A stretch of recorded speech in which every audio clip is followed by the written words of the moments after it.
year. And I could not be more honored to have it happen right here in my favorite area of America, Middle Tennessee. Murfreesboro, Nashville, and all the surrounding counties. Big southern welcome to Mr. Jensen Ackles and Jared Padalecki.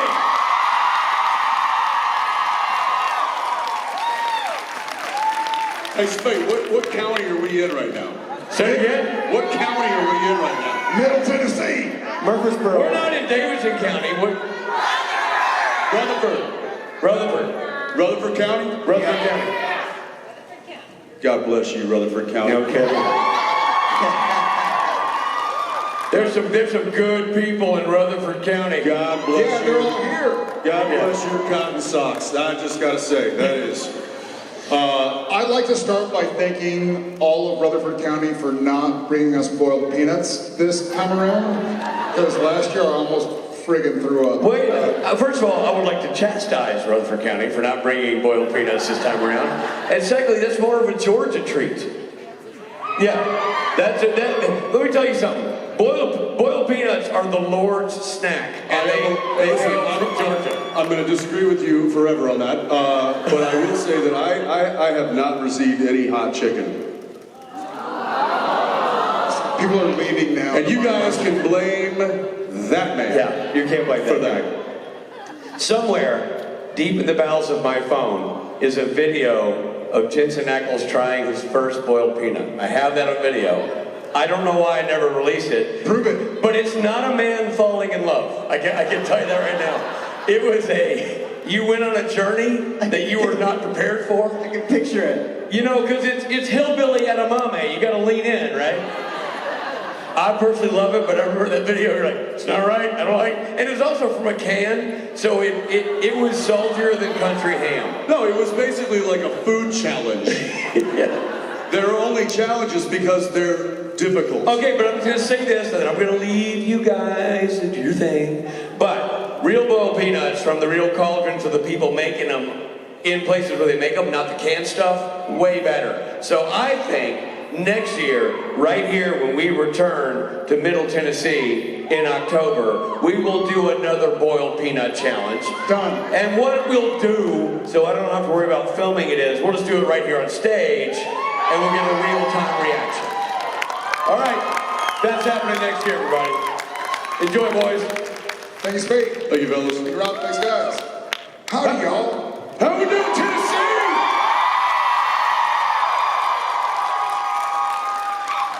There's a lot of tens I see out there.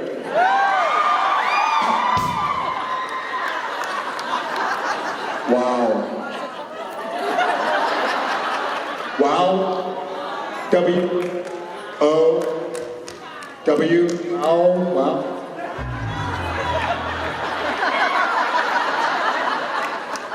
Hey guys, who has been to more than one convention this year? This year, more than one this year. All right. Who has been to, yeah, that's true. Who has never been to one of these conventions before? Wow. Y'all have fun? Okay.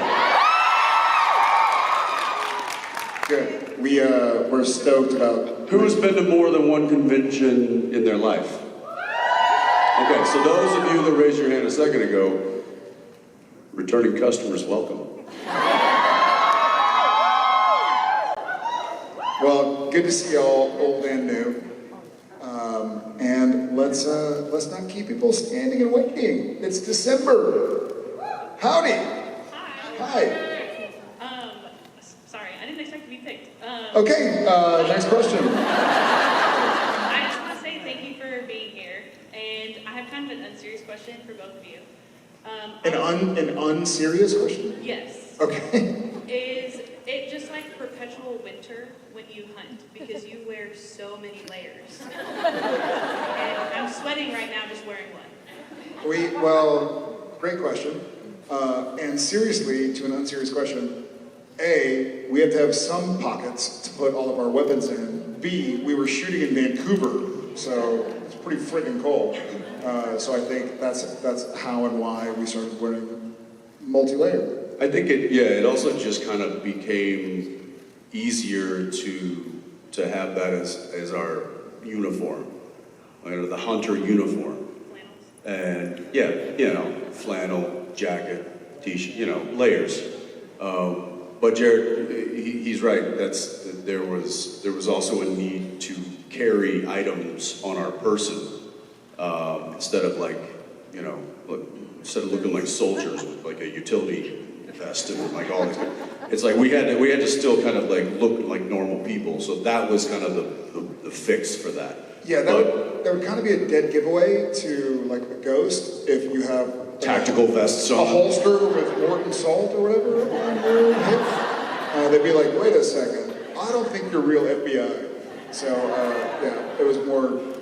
And I will say that there were some months when it came in really handy to have layers on, and there were some months that it was not so handy, and I had to keep a towel in my back pocket to wipe his face off, like while filming, because he was just sweating.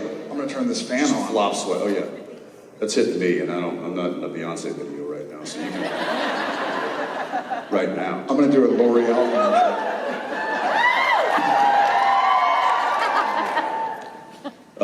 But yeah, I think it was more out of necessity for the character, and then just kind of became grandfathered in.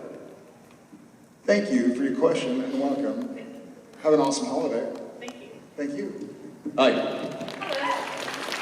My question was, what was your favorite role to play out of everyone you have, except Sam and Dean?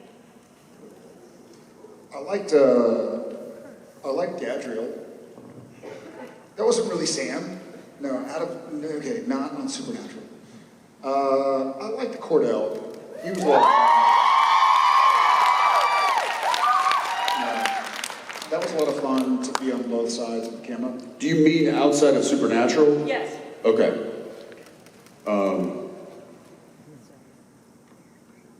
Eric Brady. Yes.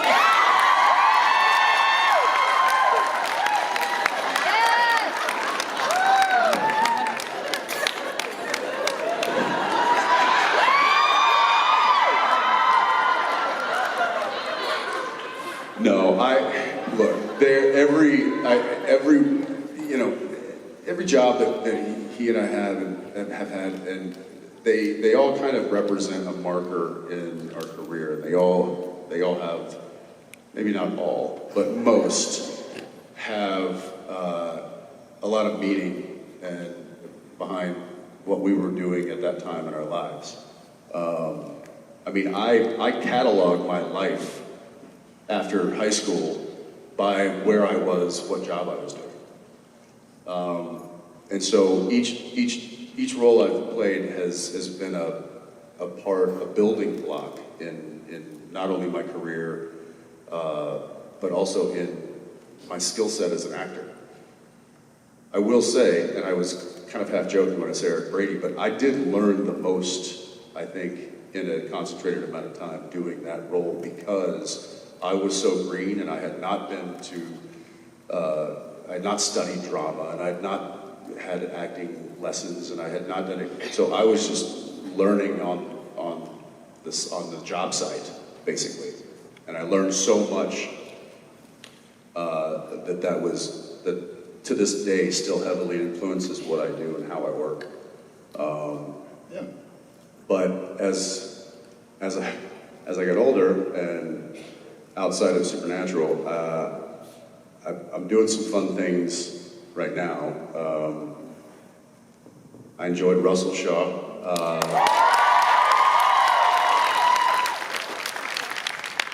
I'm enjoying Mark Meacham that I'm getting to play right now in Countdown, which you guys will see this summer. And I just love playing Soldier Boy.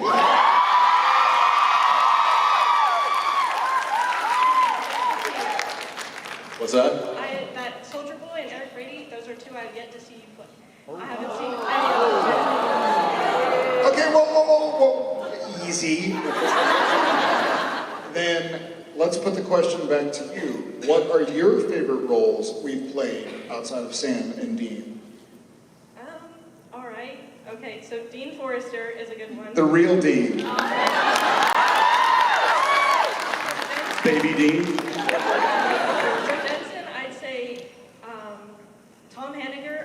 great. All right. Well, thank you so much. That's awesome. Thank you. That sounds special. Welcome. Hi. Hello. So my question is kind of a funny one, but if you could rename each other, what would you name each other and why? Will, what would you name us?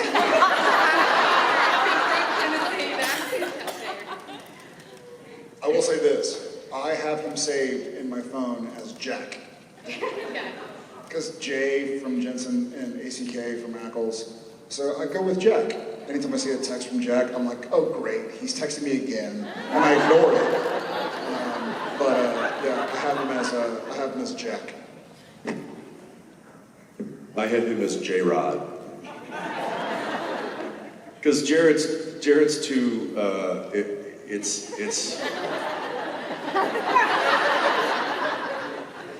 it's too common a name for such a unique person.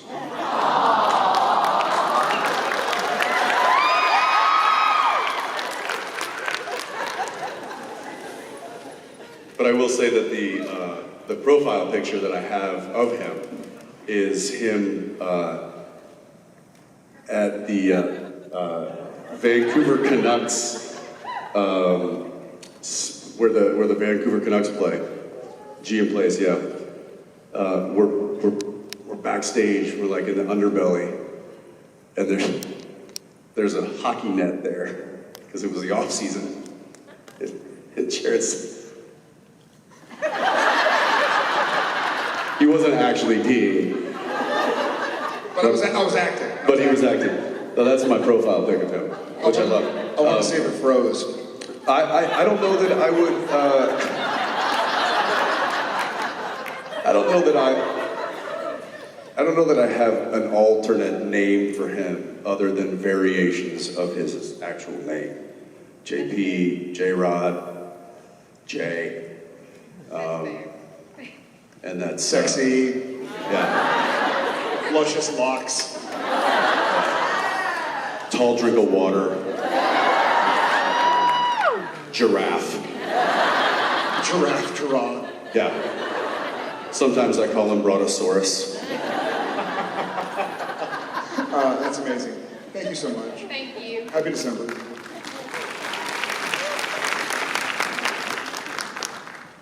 I was wondering if y'all had like a favorite like blooper or funny moment from set. No. I mean, yeah, how much time you got? All day. We were talking about one earlier. From one of the episodes, was it Spanked? What? Spree. Freak. You're a freak. We're all freaks.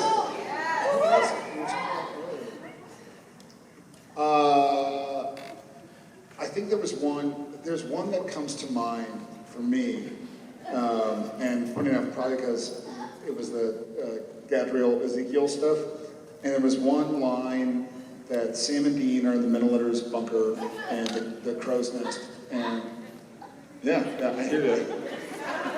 And we, I was in my like Gabriel mode where it's like, Sam, blah, blah, blah, blah. And I couldn't get the line out, and so I just started, it was Jensen's coverage, and I'm like, and you could see him trying not to break, and he's like, what's wrong with you? So I think what I could get Ackles to break was a highlight of the episode or of the season, so. There was a scene we were doing over the Impala, and it was my coverage, and so the camera was like right here, and I don't even know what he was doing, but he just started acting out, and I couldn't get the lines out without him laughing, and I'm like, shut up, idiot! I'm trying to get stop it. And Phil Segretti was directing. I remember this, and I was like, I can't, and I kept stopping because he was like making these stupid faces, and I was like, Phil, I I can't act while I'm looking at his face. And Phil's like, have him turn around. I was like, what? What do you just need the over? You just like a dirty over is what it's called. It was literally over. There's a little this on film my lesson shoulder. for you. So Okay. a clean shot, So yeah, clean shot. We're talking, and it's just his face. and you would just see Jared, right? But a dirty over means there's a little bit of like my Yeah, shoulder. You see his shoulder and like his hair. So it's and my face. And so I had like a suit on or something. And so we're doing the scene, and I can't stop laughing. And Phil's like, have him turn around. And the camera was over this shoulder, I remember. And so you turned I literally completely turned around. around. And so they were still catching a little, like, you know, out of focus shoulder in the foreground. And I then had to do the scene to the back of his head. Meanwhile, when it got to the point that kept making him laugh, you start shaking. Which, yeah, he's like, and I'm like, well, now I can see him laughing from behind. You know the scene? It was, who does that? Crazy people. It was that scene. It was that scene. We have ghosts. And I was trying to have a moment. Dean was having a moment. This dumbass wouldn't let me have it. Yeah, that's Yellow Fever, which also brought us Eye of the Tiger. Which also brought us the cat scream. Which was not planned that day. When I showed up to work today, I knew how I was going to handle that scene. I had a clear plan for how I was going to handle that scene. It all went out the window. And I knew that there wasn't going to be a 200-pound man jumping into my arms in the middle of the time. Oh, God. You're welcome. Y'all jealous? Yeah, there's a couple. Thank you. Thank you so much.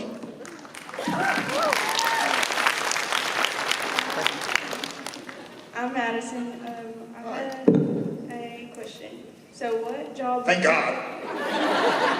What job would you choose if you had to choose something besides acting?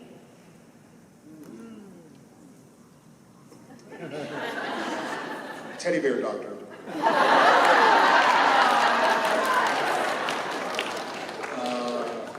What job would I choose? That's an interesting question. She said stripper.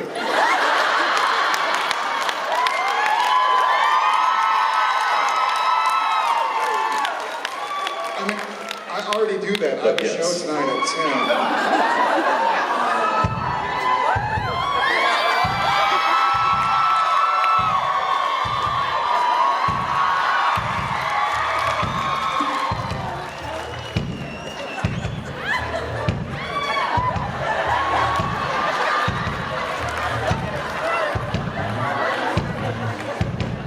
And that's why he's an actor.10. You're welcome.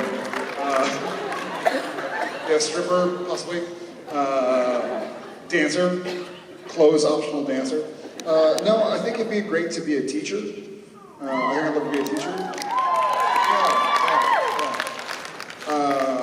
Yeah, I'll go with that. Yeah. My mama was a teacher, she's retired.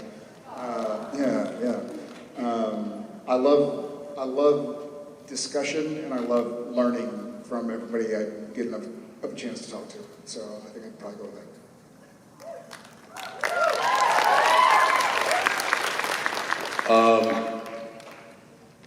Probably coulda, woulda, maybe shoulda been a soldier.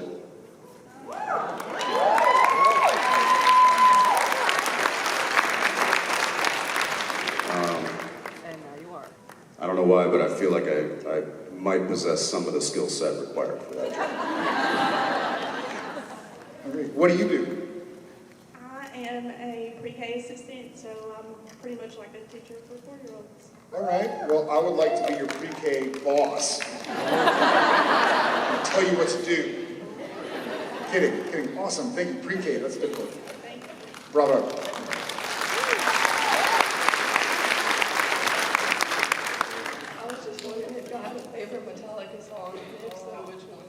Wait, say it again? Favorite Metallica song? I've gotten this question before, and I feel like I've got so many answers. Yeah. Devil's Dance is pretty badass. Enter Sandman is pretty badass.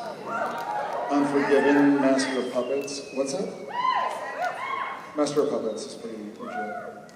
Atlas Rise. I'd probably go. I think I might do Master of Puppets or Unforgiven. Yeah, I mean, because there's a lot of great songs of Metallica recently, but those I remember from before I turned 10. You know, so I've listened to them for 30 plus years. So there's the nostalgia as well. One. Yeah. Mine's, I think I keep going back to Wherever I May Roam. Because I also feel like that's very applicable to my life. So that song is always, that's always hit me a little different than the rest of it. Yeah, what's yours? Probably King Nothing. I was going to say King Nothing and Hero of the Day from Load. Sorry. There we go. I mean, it's not a wrong answer. Thank you. Good question. Thanks so much. Yeah. Hi. All right. Okay, Jensen, what's your all-time favorite song to sing and why?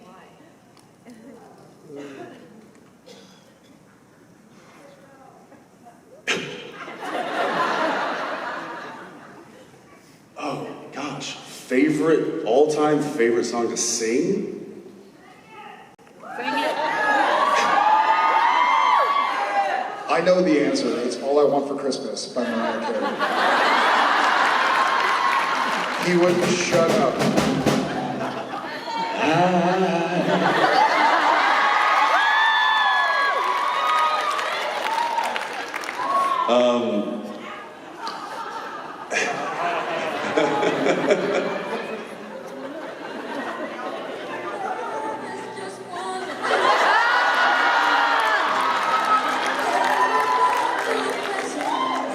Wait, keep playing it. Keep playing it. You know what my favorite part of the song is? Keep playing it. Turn it up.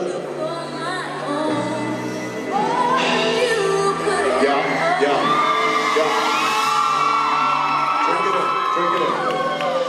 Drink it in. For years, I've often thought, if I could do this song with Mariah,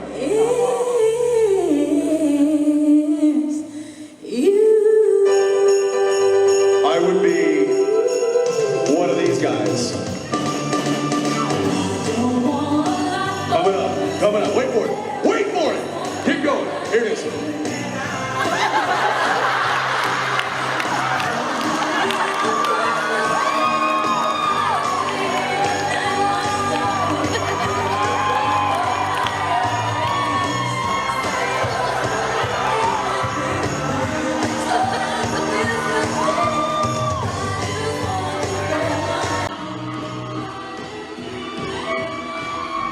That's it.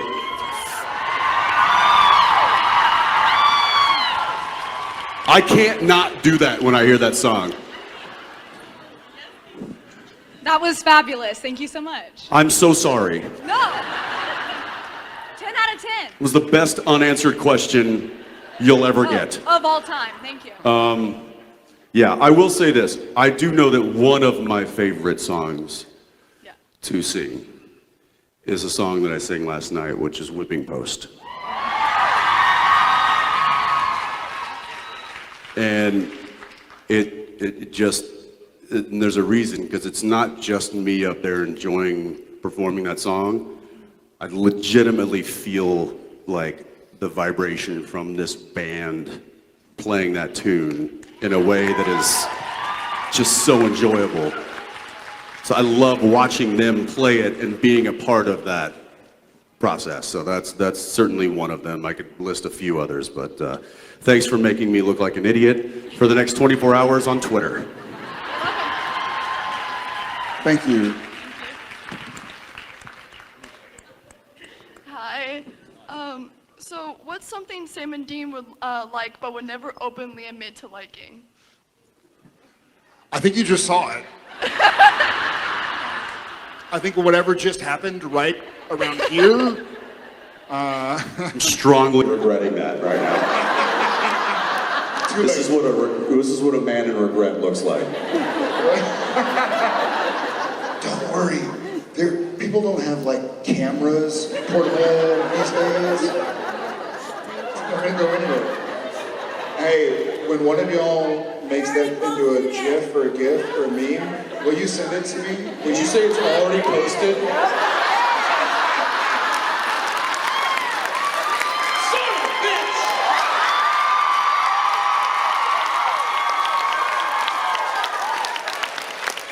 Dude, you're tricking.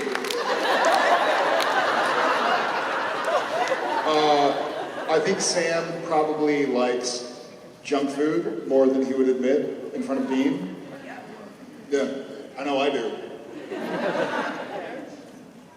What is it? What is it? The favorite What is like something you See- would like but never openly admit? would never openly admit. Ooh, Yes. ooh. Boy bands! Boy bands. How dare you?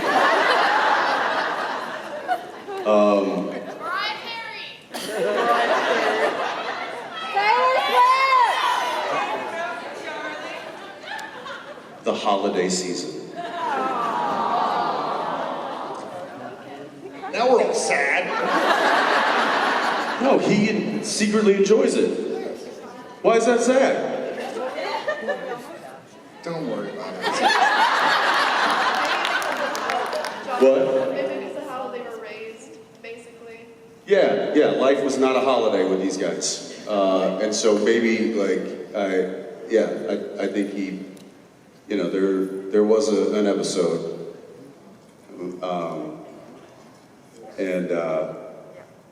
and Dean, I think, if I remember correctly, there was like a little resistance to like the whole Christmas thing, right? I think Dean really liked it. I know he liked the eggnog his brother brought him. So did Jensen. You're welcome. Thank you so much for your question. Thank you.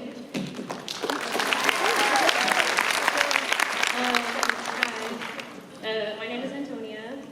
I'm from Salt Lake City, Utah.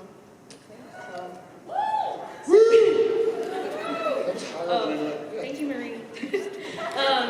So my question is, if you guys were ghosts, how would you haunt people? Like, what would your method of haunting be? I wouldn't fucking tell you.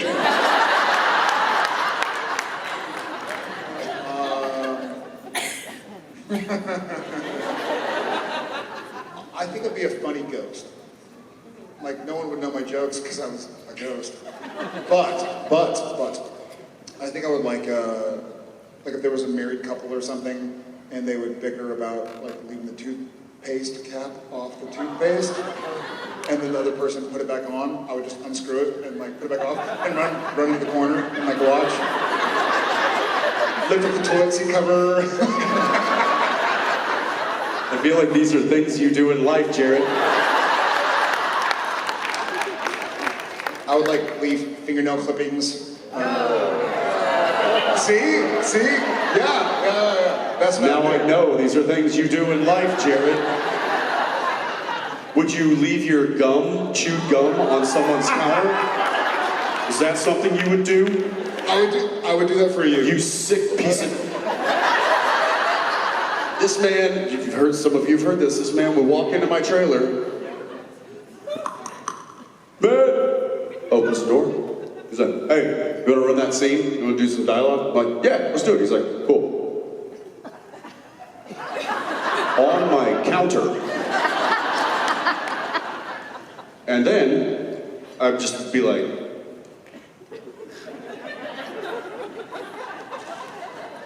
you have to disinfect that thing. Then we run do the dialogue, run the scene. Like, all right, man, cool. They'd be like, and off he went, as though that was totally normal. I don't like to waste things.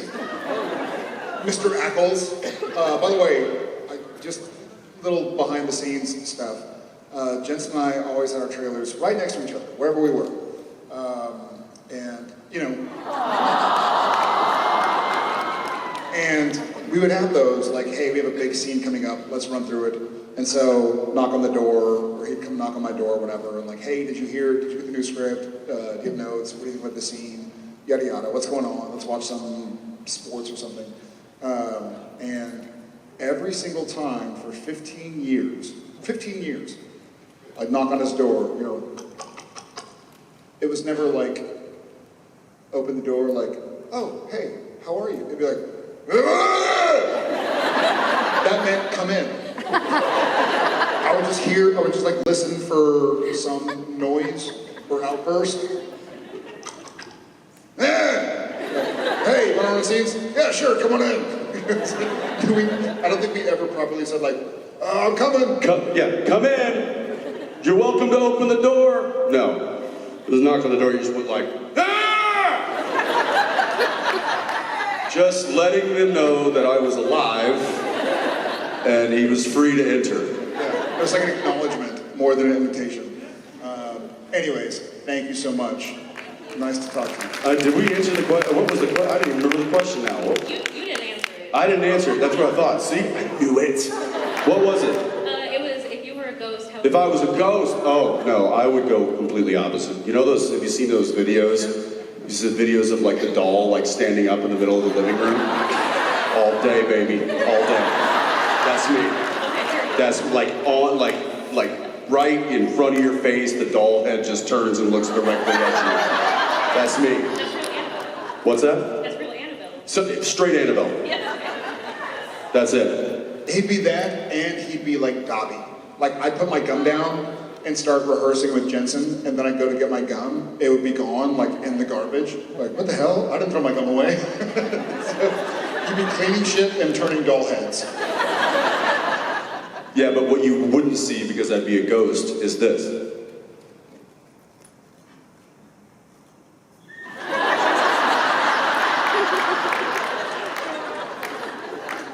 Disinfect. Thank you so much. How's it been to like watch the entire fandom change and grow over the last many years, and like people that have been at these conventions just change and grow? I said something to Misha today on our walk to photos. I just said, I cannot believe this world that we have helped create.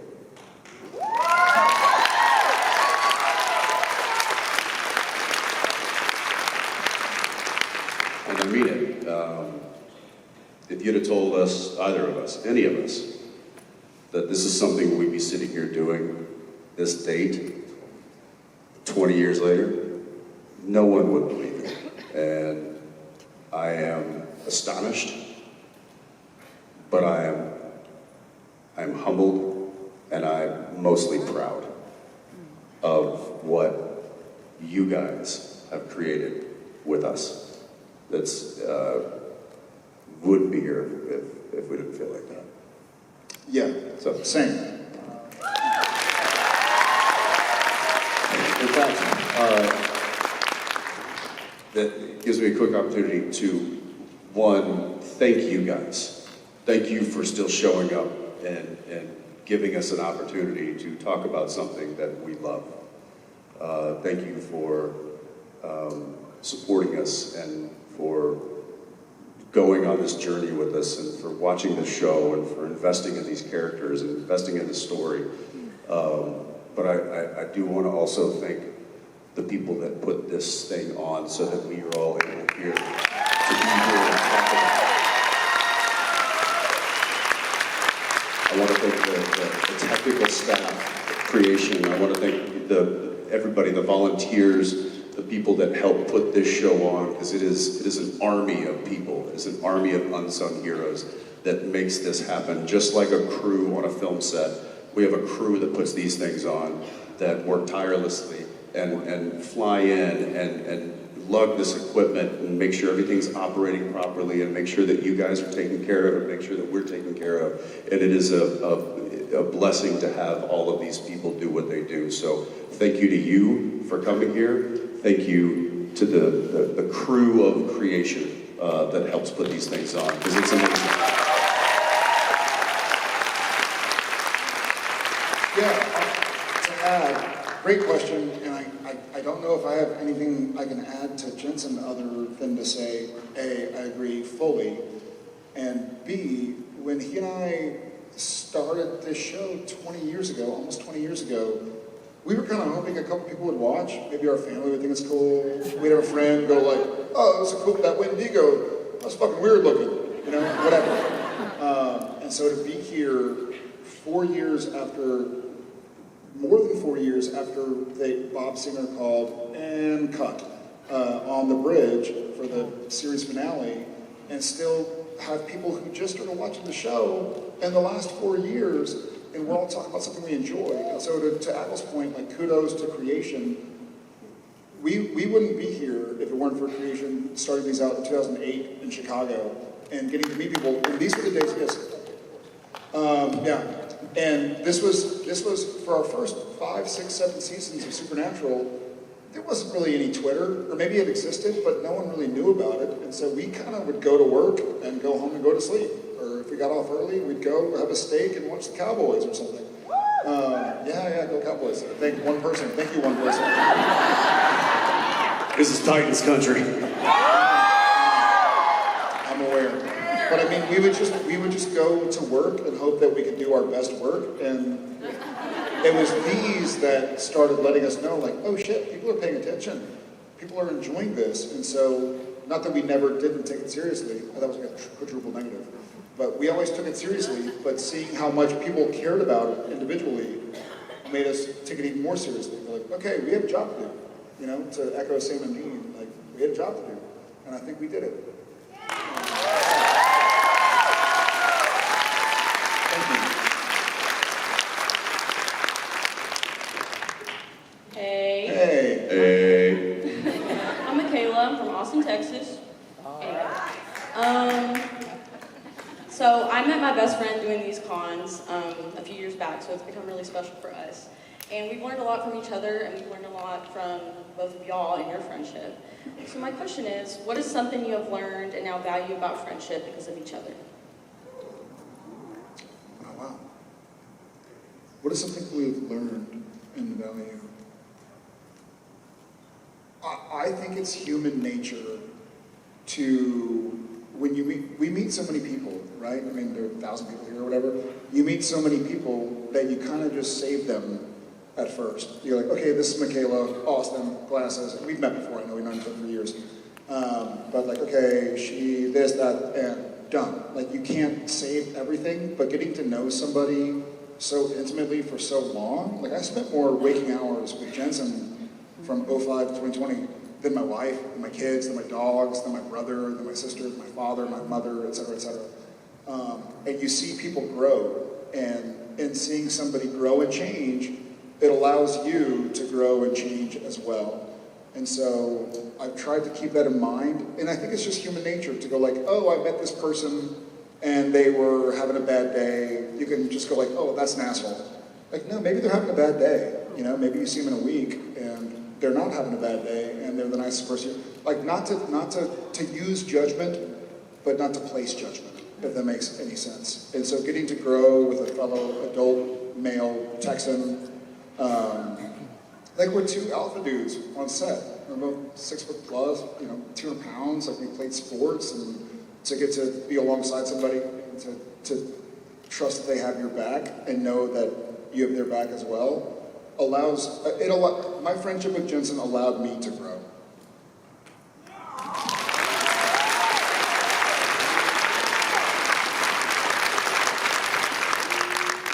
I think it's proof that when you invest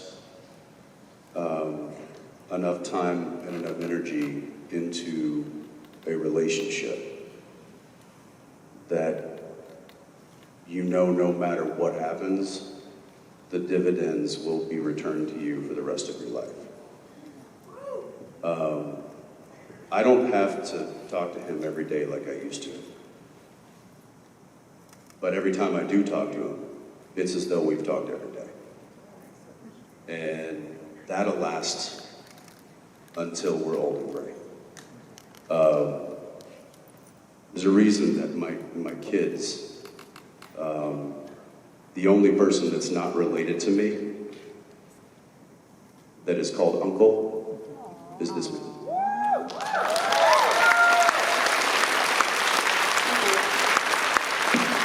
Thank you.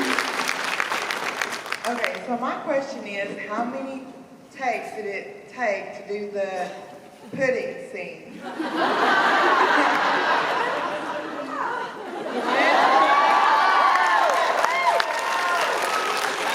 That's surprising because it's absolutely hilarious. Well, I think when the director realized that Jensen actually was dropping his drawers on camera, he said, I think we got it. Yeah, one take, and then I got sent to HR.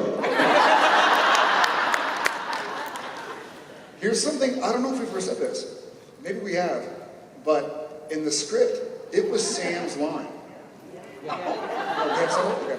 Yeah, in the script, it was Sam's line, and we got there, and we're blocking it, and I think he and I were reading it, and we're like, that's kind of a Dean thing. He's like, he's like, that's kind of a Dean thing. I'm like, it is kind of a Dean thing. Like, it's kind of funnier if you do it. And Sam does the, oh my God.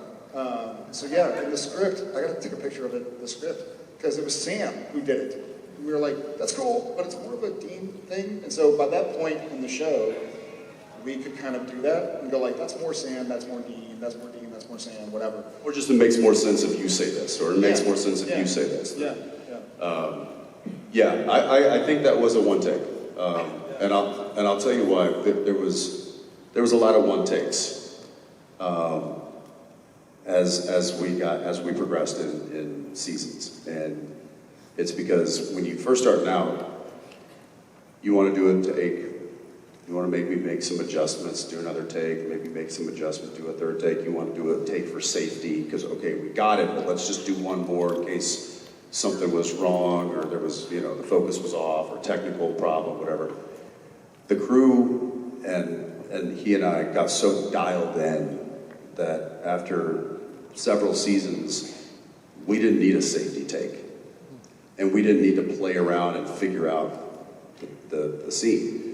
We came in, I mean, they called us one-take wonders. They were like, bring in the one-take wonders.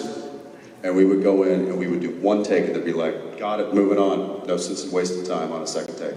I believe that was a one take. Nice. Thank you. Hi. My name's Hannah. My question Are is... you from Montana? That was Ghost with Jared. No, it was you. Ghost Jared would just be you invisible. That's it. That's the only difference. And nobody wants an invisible Jared. Sometimes I do. My question is what did you take from set and why? Do you work for Warner Brothers? Are you an It's finally happening. They're after us. They're on to us, Jared. Run, we gotta go. Thanks, guys. I took a bunch of shit. I will say this. I didn't take anything. But I've heard of some things going missing on set. I probably took them. Ghost Jared took them. Ghost. Damn, Ghost Jared. Kleptomaniac. I have some cool stuff. Here's something funny. The last day that we ever, the day we shot the burning down of Bobby Singer's house, I know, I didn't write it. Leave me alone. There was an owl, like a bronze owl or brass owl, about that big. Pretty heavy, it was like a bookend or something. And all the seasons we had shot there, I thought it was really cool, but it was kind of like, it's in a lot of the shots, and so I didn't want to swipe it. And then finally we're there, they're tearing down the set the next day, which is heartbreaking. We had spent years shooting there. And so I was like, okay, I'm gonna go ahead, when they call it cut and we move to the next set, I'm just gonna swipe it. And then I run into Jim, like a couple hours later, Jim Beaver, and He's like, hey, do you know if props or set deck is already starting to pull stuff out? And I was like, I'm not sure. We can go ask Robin or Jerry or whatever. And he's like, yeah, there was this owl that I've had my eye on forever, and I thought it was really cool. And I was going to take it. And I was like, oh, you don't say. So I went to my trailer and I got it, and I took it over to his trailer and gave it to him. But stuff like that. Like I have a few books from the bunker. I have some fake books from the bunker, which doesn't make a whole lot of sense. But some of the books in the background on the bookshelves in the middle of his bunker were just facades, just fillers. But I have a few things. One of these days I'll go through. I have a storage unit in Austin that's got like my Lucifer suit and some other cool stuff. I don't believe. These are from Supernatural. I still wear them. They play up No Tread on the bottom. Where's the camera? They need to go. Thank you. I told them that season 3.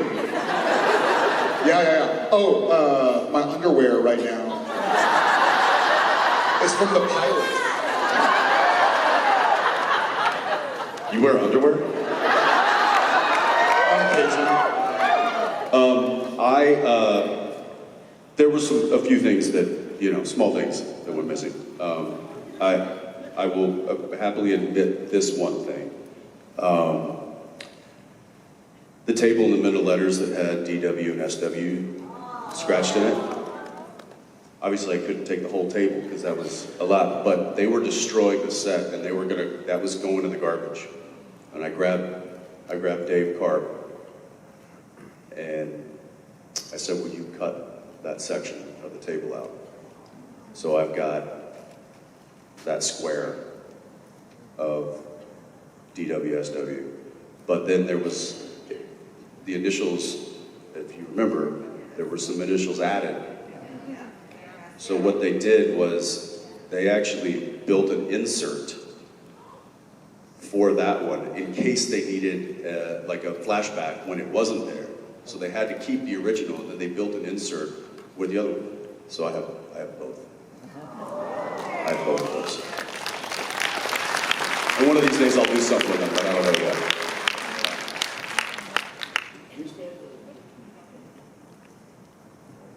This is something cool. We didn't steal it, but our last ever tape marks. Yeah. So I have it. It's in my office. Yeah. So I always had red tape marks where you hit your mark, and you're lit in the microphones or hearing you and everything. I always had red. He always had blue. And on the last day, our dear friend, and now he's Justin Hartley's stand-in. He had been Tom Welling's stand-in, stunt double on Smallville, then mine on Supernatural. Now it's Hartley's on Tracker. His name was Jason Cicchini. We call him Cicchini. It's actually Cicchini. Anyways, love him. But on the last day, he had shown up to set on the bridge, and he had left like 2 frames in his car, 2 empty frames, and he got 2 copies of the last ever call sheet, and on one, he picked up my last ever, at the time, I didn't even think about it. I was like, it was such an emotional moment, obviously that entire day, that entire episode, but he put my tape mark on His final Sam Winchester call sheet, my final Sam Winchester mark call sheet. And he did the same for Jensen. And he put them in the frames and came and handed it to us. And I was like, oh, dude, it's in my office right now. Yeah, that was awesome. That's special. Yeah, we've got a few things. We could talk about this a lot, but we're probably going to get a call from Warner Legal here. Hi. Hi there. Sorry, I'm really excited. It's my first con, so I'm excited to see you. Welcome. What is each other's biggest pet peeve of the other? So when he would walk into my trailer, he would take his gun out. So whenever I would try and save my gum, he'd yell at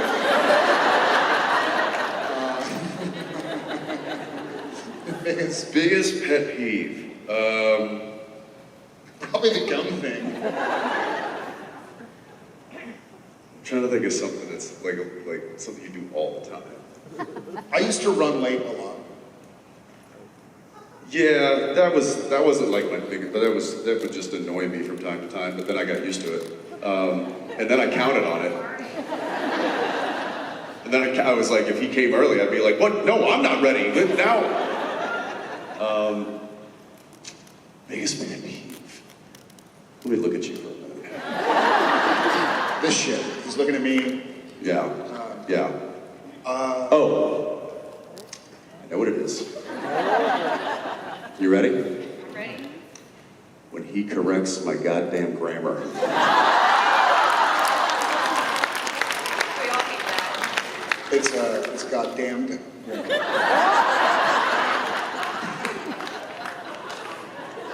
Sorry, not a big deal, not a big deal. It sucks. And it sucks because he's right. And I can't combat that. And so I just have to eat it and just take it and be like, "Ooh, that stings." Because I know he's right, and he always does it, and it's really annoying, and it's a pet peeve. But here's the problem. That pet peeve is now, if he's not around, I do it to myself.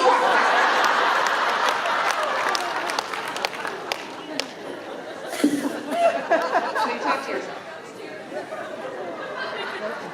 I did it today. Ghost Jared. I think I did it today. Oh no, it was yesterday. I think I did it yesterday in meet and greet or a VIP or something. I was like, yeah, well, you know, that's better than me. I am. That's better than I am.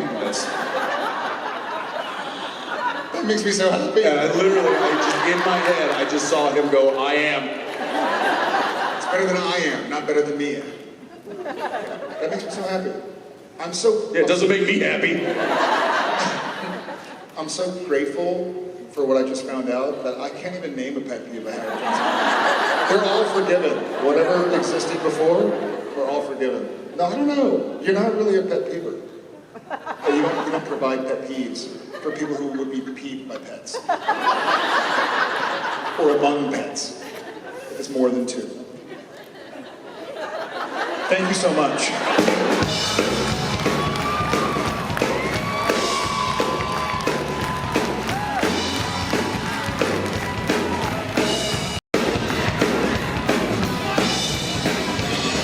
It's the last question. It's the last question. Yeah, it is, buddy. The last question. There's no more questions after this. For the year. For the year. This is it. This is the final question, last question. Something we like to do. It goes like this. It's the last question of the year of 2024. It's the last question of the year. It's the last question. This is Old Team Road.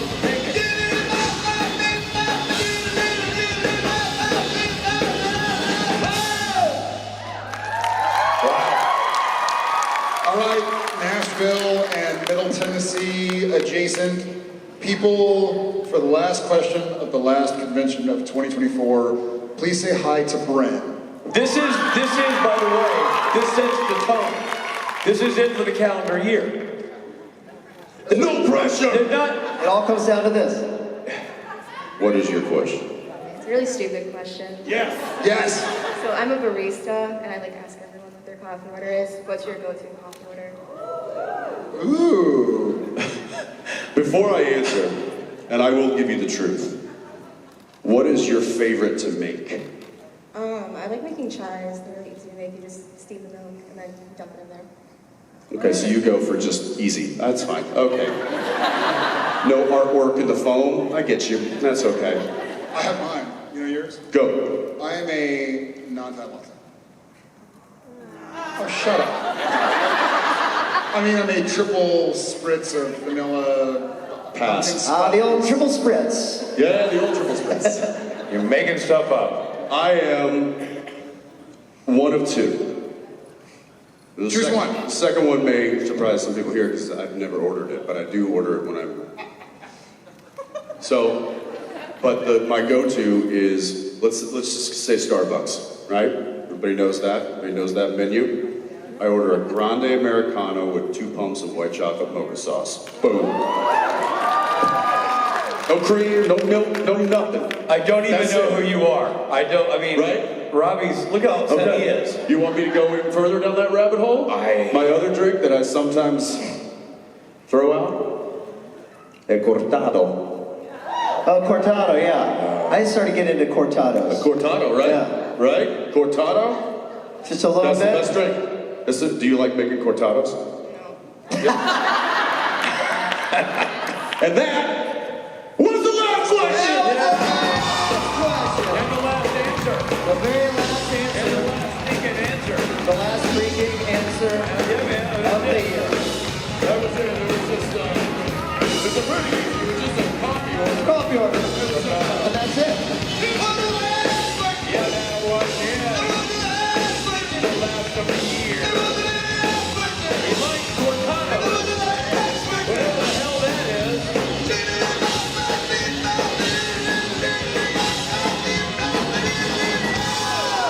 All right, ladies and gentlemen. You did a wonderful job pretending to give a crap about their coffee order, I gotta tell you. As soon as she asked the question and half the audience went, ooh. Yeah, a collective. Ooh. This'll be sexy. Do tell. Well, now you know the secret is out, and you'll have to wait for 2025 to hear the next last question, because that's all she wrote for Mr. Jensen